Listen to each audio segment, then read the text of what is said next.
Hey everybody, what's happening? Greetings, it's Monday afternoon here. I'm just out walking on the golf course here, kind of wrapping up my day. Had an incredible day. And the golf course here at Anthem Country Club is closed on Monday, so oftentimes just come out here and walk and think, and it's really my exercise. I don't really do much but walking right now.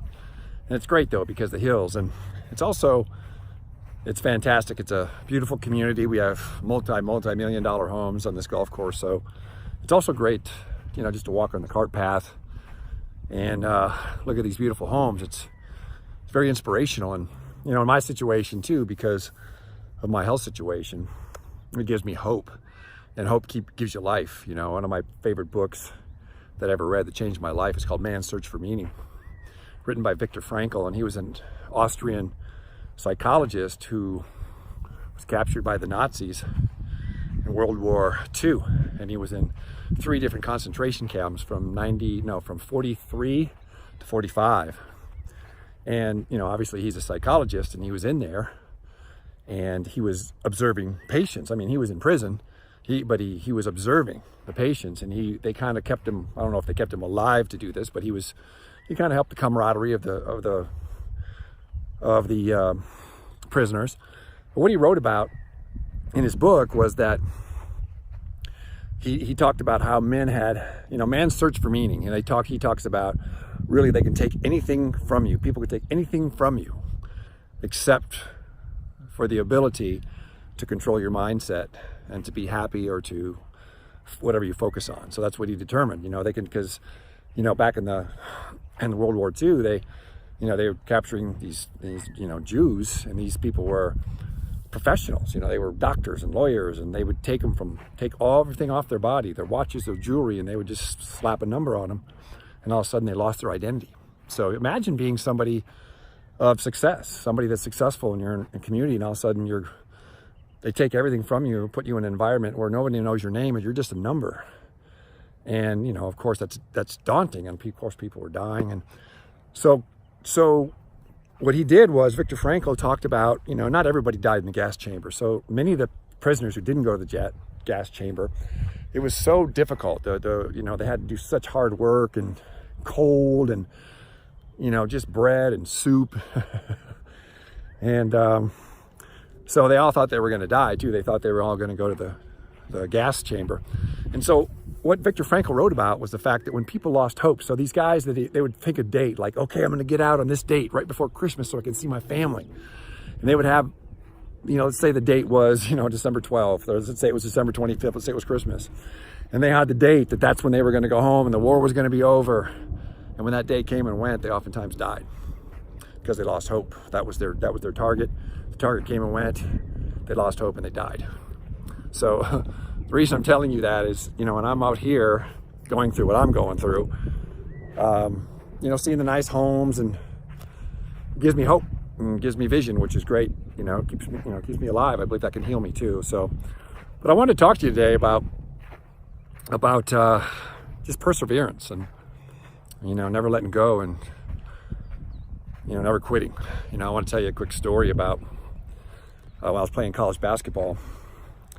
It was my senior year, and we had won the national championship the year before. So I'm about, 21 years old, possibly 21 years old. Won the national championship the year before. I'm coming back from my senior year. I started my entire junior year. So I went to school at Fort Hays State University in Kansas, which is Division II school. And it started the whole season. We were 35-2 that year, and we won the national title as a junior. So I'm coming back my senior year. I'm fired up. Worked hard in the summer, as always. Got ready. We're kicking ass. Well, we're getting started. We get a transfer in. My coach brought in a lot of JUCO transfers and guys from D1. Our entire team was, not our entire team. We had a lot of D1 transfers. But we brought in this we brought in this guy from UTEP. University of Texas El Paso, D1 school. His name was Rod Neely. And Rod was 6'6", 6'7", wirily lean, excellent player. Great hands, just a feathery touch. He was a really good player. Rod definitely had more talent than I did, more skill, no question. So, you kind of look and see what's going on. Rod comes in, and he's not eligible till Christmas. So we're all doing our thing, and I'm in the starting rotation. And in practice, as we move towards Christmas, they're rotating Rod in and out of the lineup on the starters, just in practice. But of course, he doesn't play because he's not eligible. And then January comes along, and Rod's eligible, and he's a really good player. So I think he came off the bench the first couple games, and I think it was like I didn't play well or something, and boom, all I know is, I don't know exactly what transpired, but all of a sudden Rod's starting, and I'm coming off the bench. So here's what could have happened. So here I am, a senior, played well, it's my last year. They bring in this D1 guy who's really talented, takes my spot. I'm playing less. And then all of a sudden, I have a couple shaky outings because my coach was tough, and he wasn't someone you could talk to. His name was Bill Morrison. Bill, if you're watching this, it's all good. Bill allowed me to, Coach Morris, develop my mindset of a champion, be able to overcome any obstacles. And so that's where I really developed my winning mindset. So Coach wasn't a good communicator, but he was a great challenger for me. And I attribute a lot of my success to Coach Morris. So anyway, so what happened is a couple games in a row. He'd put me in, and then I would make a mistake, or something wouldn't go well, or there'd be a turnover, or I might even miss a shot, and boom, I'd be on the bench. That would be it. Literally, that would be it. So it could be a 2-minute run, and one time it was like a 1.5 minute run or something. I came off, he pulled me off, and I was pissed. And I kind of, like, what, Coach, what the? And he looked at me and he said, Lier, sit the hell down. If you ever want to coach again, sit down and shut up. He knew I wanted to be a college coach, so he told me those words. And so again, here's the scenario. What could have taken place? Talented player gets elevated, less talented player goes off the starting lineup. Less talented player could have bad attitude and point fingers and say it's not fair, and self-destruct, cash it in and say, F you guys, I had a good year and you guys don't understand. And it happens all the time. But the lesser player decided that there was more in his life, and that wasn't the end. And I really believed there'd be more opportunities. I really did. I believed there'd be more opportunities. So I continued to work hard. I'd practice with the second unit, go back and forth, but I was with the second unit now in practice. But I was working hard, man. I was crushing it. I was going at them. I was scoring, I was shooting, I was being aggressive, but I had a great attitude. And, when I got called in the game, I'd do my thing, and sometimes I get pulled out. But two home games in a row, I barely got in. First time, I didn't get in very much. And we led the nation in non-Division I attendance for 2 straight years. We had a beautiful Coliseum. And on the second floor of the Coliseum were all the concession stands. And so after the game, I didn't play very much. I went upstairs and I would start running because I knew I needed to stay in shape, because I knew I was going to get another chance. And if I wasn't ready for that opportunity, then I was going to blow it. And then I would probably be sitting for the entire year. So I knew there was going to be opportunities because I know human behavior, and things happen and people slip up and stuff goes down. So I know that if I stay ready, I'm going to get a shot and I'm going to win. So I went up and I was running around Gross Memorial Coliseum, second level. All the concessions are up there, probably 10 concession stands. And our football players and our baseball players worked up there because it's part of their scholarship agreement. Our basketball players, we worked at the football player games at the concessions, selling Cokes and hot dogs and stuff. And so I'm up there running, and football players are looking at me, and the baseball players are looking at me, and some of these players like me, and some of these players don't like me. And I heard a few shout outs and a few respect nods, but just doing my thing. And so I did a good run up there and go back down, and next home game, the same thing happened. And I went upstairs and ran again. And then the next away game, we played at Marymount. And they were a rival, good team, but we were number 1 in the nation, and we were probably going to win. And we did. But after the game, I played a little bit during the game, but after the game, Rod, who was a great player, and he started, there was a party there. He knew some people there, and there was a party, and he wanted to stay. And he asked Coach. He said, "Coach, I want to stay." And Coach said no. Probably a liability issue, but Coach said no. And Rod went against Coach's word and decided to stay. So Coach obviously was put in a precarious position, so he had to discipline Rod. It's weird because as a basketball coach, I mean, if I'm a head coach and one of my best players does that, you got to discipline them, but you still want them. So you got to, you don't kick them off the team, obviously, because you want to win. But they disciplined Rod, and I think they just suspended him for a game or two. But he lost his starting spot, and guess who they put in that starting spot? That's right, yours truly. And so I stepped in there against Marymount. I was ready. I was hungry. I was confident because I had done the work. I was doing the work in practice. I was working hard in practice. I had a winning attitude even though I wasn't playing. And I did the extra work after practice in front of people because I didn't care, because I knew that I was going to have a chance to win. So I played the game, started the game. I played well. I didn't play great, but I played well. And well enough that I never lost my starting spot through the entire rest of the year and into the playoffs and on to the second national title, where we won our second straight national championship for the Fort Hays State Tigers. Now, what's interesting about that is we wouldn't have won their second national title without Rod. I mean, Rod's still one of our best players. He made a mistake. He paid the price. I was able to step up. And the big picture is we all win. I won because I was prepared. If I wasn't prepared, then I wouldn't have won. They had other players they could have put in there, but they put me in there, gave me a shot, I won. We had other players on the bench that were more talented than I was too. But he gave me a chance. And Rod won because he's part of a winning team, and he won a national title, and obviously we couldn't have done it without him. He's a great player.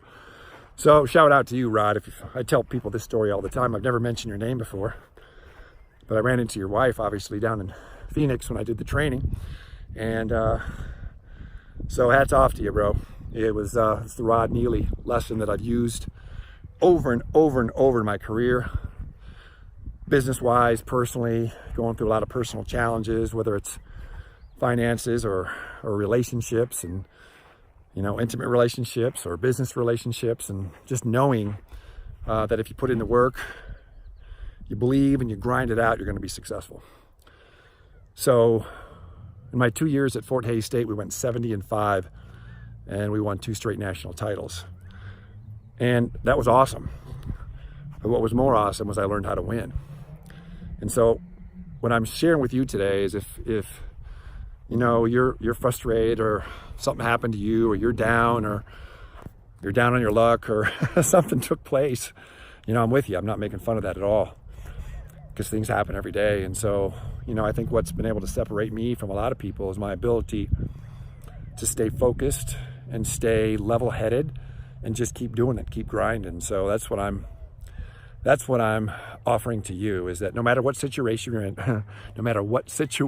in, first of all, you have to have the mindset and the belief that it's going to get better, that you can fix it, right? You got to say, how can I fix it? Rather than focusing on the challenge, the situation, or the problem, focus on the solution. My solution was to keep my head up, keep working hard, and go at it and be prepared.